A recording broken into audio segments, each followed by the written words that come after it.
So that stands out. And then for focus on user experience, we had Mike Money from Cathar Games.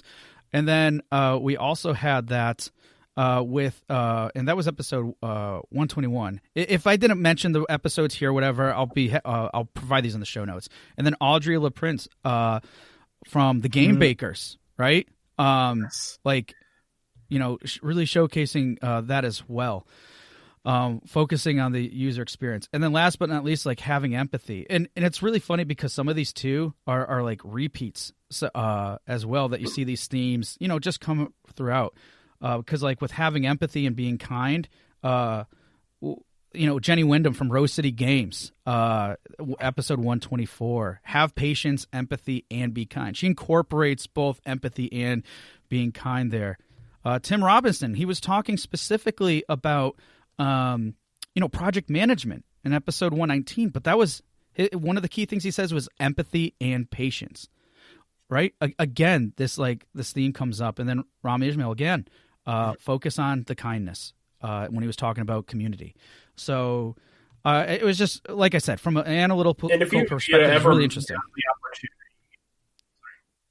Go ahead. Yeah, I was going to say, if you ever gotten the opportunity to speak to any of these people, like in person, or watch any of their talks, or even listen to the episodes that we had them on, it's very clear that it's not, just cheap talk. Like, these are people who have been, at least in, I would say, my experience, and I would go as far as say our experience on the show as well, like people who are empathetic and kind and genuinely care about being good to other people in the industry. And I'm sure that their talent and abilities have gotten them far, but I imagine that kindness, empathy, and respect is a piece that has contributed in large part to their success. So I love hearing people call back to that as something that's so important, especially, I mean, you just said like project management, you mentioned like a game designer, like all sorts of people in completely different facets of the industry, all agreeing about these core values in their importance, in succeeding. So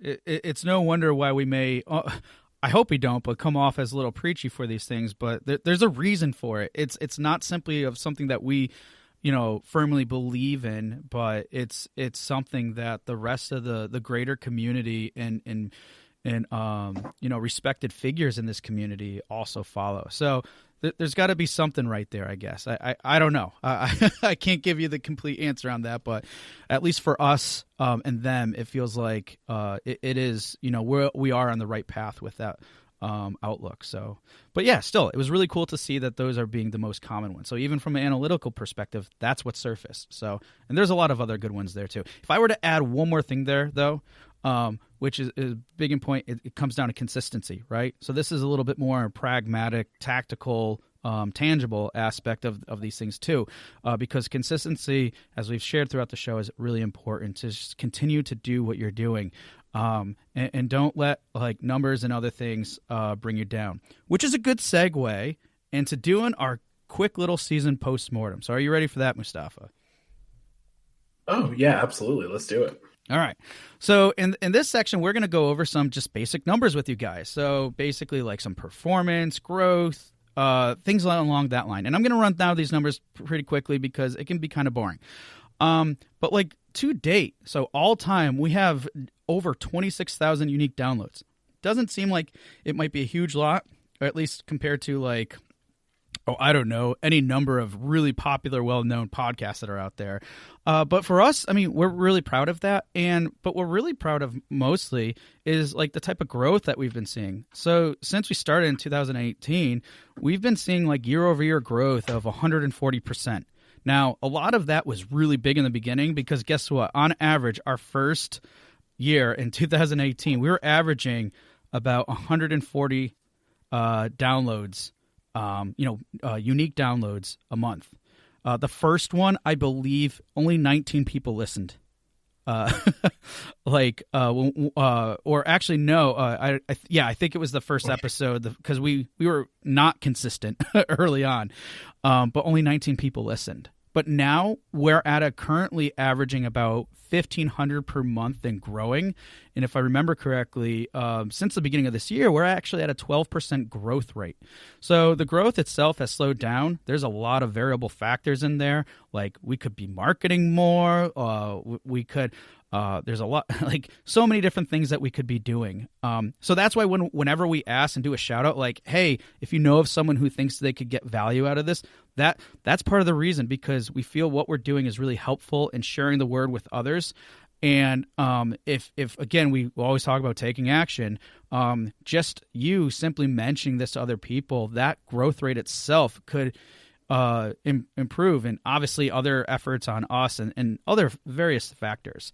But yeah, and just to give you a quick progression. So like I said, in 2018, we were averaging about 140 a month. Then in 2019, averaged about 484 downloads. In 2020, about 1,076 downloads per month. And part of that growth just simply comes, we had other channels that we could expand to where the show is being featured. Like, for example, when we started, we weren't on Amazon Podcasts. So now you could say, hey, Alexa. And then, boom, we're on there. But we didn't have that. And so looking to grow in different areas and to distribute and things like that, it was an iteration. It was a process. But, that's where we are and where we become. So it's really interesting to see that. But outside of that progression, Mustafa, why don't you talk a little bit about the progression in terms of the types of the kind of guests and interviews that we've been able to do? You mentioned in some of those earlier, but how was that progression? Mm-hmm. I mean, out the gate, we had some really respectable and impactful names in the industry give us a chance. I would say when we were first kind of getting everything off the ground, so we were lucky to have people like Tanya X Short and Rami on the show, kind of earlier on. But as we've gone on, it's been nice to be able to kind of reference some of those things back, because we've had kind of an evolution of what we can ask for. We've had people like Chris Wolf and Jenny Wyndham on the show who are really well known in the indie space. And then, of course, last year we had Victoria Tran on the show. She was with Kit Fox and is now with Innersloth. She was on the show twice last year because she was on our panel too. Yep. And then we also, most recently we had Happy Ray Games. Eichenfeld was really big. And then we had Supergiant, who was like, I don't know, the first of many Game of the Year nominees we've had on here. Like, that was pretty wild. So we've had a great opportunity to really kind of speak with a lot of developers who, and like the well-known aspect of it is cool. It's genuinely impressive. Like a lot of the games that we've discussed this year have been games that I personally have been really fond of. So it's easy to get starstruck. But I think also, like, when you just talk about it, and there's not a single conversation Andrew and I have when we're planning an episode where the question of what's the value, doesn't come up. So when we think about people who have not only succeeded in this area of the industry, but have really thrived, like, I don't think there's anybody better to give advice about how you can kind of do the same than people who have already seen that success through hard work and perseverance. So, and of course, employing techniques and being strategic and all of these things. So right. The benefit of having guests like that and interviews like that is that it provides ultimately more value, from the other side, so to speak. Yeah. And to add to that too, and then I'm going to go on the flip side of that too. One thing that's really important and really relates to what you guys are doing with your games, getting the information out there is, and this is something that we're not purposely thinking about. It's not the forefront of our minds, but it's still the truth and still an overall good strategy. What we're essentially doing by having this podcast, right, is we're creating a platform. Our platform here is to help and serve this community. But by creating this platform, it gives us the ability to have, essentially, let's break it down into very more like almost technical terms. It gives us the ability to have a little bit more leverage and the ability to have influencers on this show, right? So there's something to said about something that you create in our case, it's a podcast. For anyone else, it could be like a YouTube channel, a dev blog, whatever the case may be. And whether it's for influencers or just other people following you, what you're doing is you're providing an instance where there's a platform. So I wanted to look at a more like kind of like strategical view of what this is doing too, because it does apply to what you guys could be doing too, if that's a good fit and everything else for you. But again, that's not our main purpose for doing this, but by doing this, we do have a platform.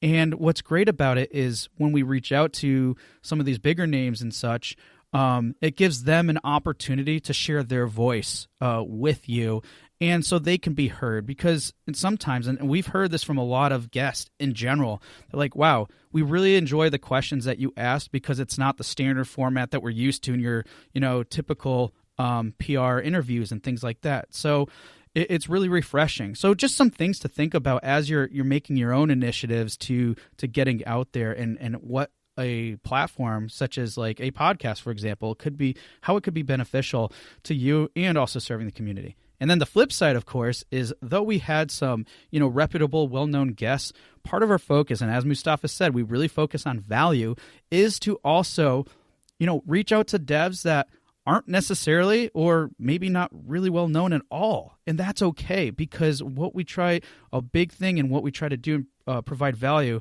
well, having these really well-known and reputable devs and teams out there share their insight, which is very valuable, but also seeing what other people are doing at the same place that you may be is very easy or better to probably resonate and be even more impactful, because it's like, wow, this person that they're talking to today is really at the same step that I'm at now. And we know that holds a lot of value, and can give you a little bit more confidence too. But not just what it provides for you, but also just, essentially, yeah, it is, because we see a lot of value. Like, you have no idea how many times I will talk to Mustafa. I'm like, okay, I like that question, but where's the value? And he's like, here. And that's usually how our conversations go. We're always on the forefront of providing that value, and those are different ways we can do that. So as we're on this topic, we're being extremely transparent.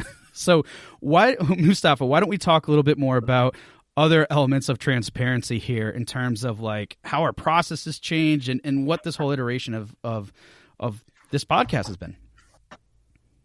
Yeah, sure. First and foremost, like, just to be clear, and I know I kind of discussed this a little bit during our future planning episode, but we, again, try to find value and try to create value wherever we can. But the guest interviews, just because of the nature of planning with other people, they take longer to schedule. So with us looking at maintaining a bi-weekly cadence, we did kind of set out this year to introduce more episodes that were Andrew and I kind of talking back and forth on topics that fall into our window of expertise. And one thing that we've tried to do that I've been really fond of too is if there's an episode that we kind of speak on as just us, if we get a guest later on who we feel could also add more insight into it, we usually do like a part 2 of that. Like, we did that with the future planning. We've done that with some crowdfunding stuff. We've done so much with crowdfunding stuff. Yep. But yeah, so, not necessarily just for an increase in quantity, because, there's really no point to that without having legitimate purpose to it. But also because, like, we have enough of an understanding of the subject matter that we're talking about to be able to create these well-informed interviews for the guests. So I would say we're equally qualified to then, speak some of that truth to our audience directly. And it helps us as well, as far as like developing different flows and approaches to our conversational structure and approach, I would say. So those are ways we've, kind of adjusted the process of just making the show in general. And then we've also been very topic focused, especially lately in our process of gathering guests for the show, really considering like areas that we maybe don't have the know-how to cover as much as we would like to, or even just areas where we feel like well, this is really topical and valuable right now, but also might be somewhat future proof. So, Yep. A lot goes into it. A lot goes into the kind of preliminary stages of coming up with an idea for an episode. Yeah. And I would say too, a lot of that effort goes into overall, like keeping in mind of, hey, we talked about this before, like goals and focus, right? So if I were to like bucket those in two areas,